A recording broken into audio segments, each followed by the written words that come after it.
చూడండి ఫ్రెండ్స్, ఇప్పుడు మేము మా మెస్కి అలాగే వెళ్ళాలి. ఈ పక్కనే భుజ్ టు మాండవి హైవే ఉంది. హైవేలో మొత్తం వెహికల్స్ అన్నీ ఆగిపోయాయి. ఎందుకంటే ఇక్కడ చిన్న కాలువ ప్లస్ నది లాంటి కాలువ ఒకటి ఉంది. అవతలి అటే ఆగిపోయి, అవతలి ఇటే ఆగిపోయి. గుజరాత్ ప్రజెంట్ రెడ్ అలర్ట్లో ఉంది కాబట్టి అవతల సైడ్ చూస్తే ఆ వెహికల్స్ అన్నీ వేరే రూట్లో డైవర్ట్ చేస్తున్నారు.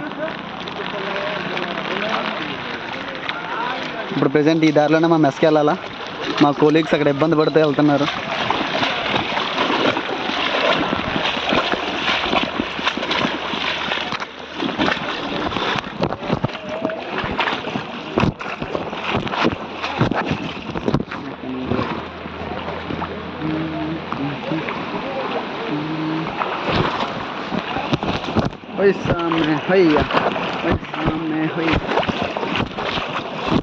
ఆగండి, ముగ్గురం కలిసి కట్టుకు వెళ్దాం. ఐకమత్యమే మహాబలం అన్నారు పెద్దలు.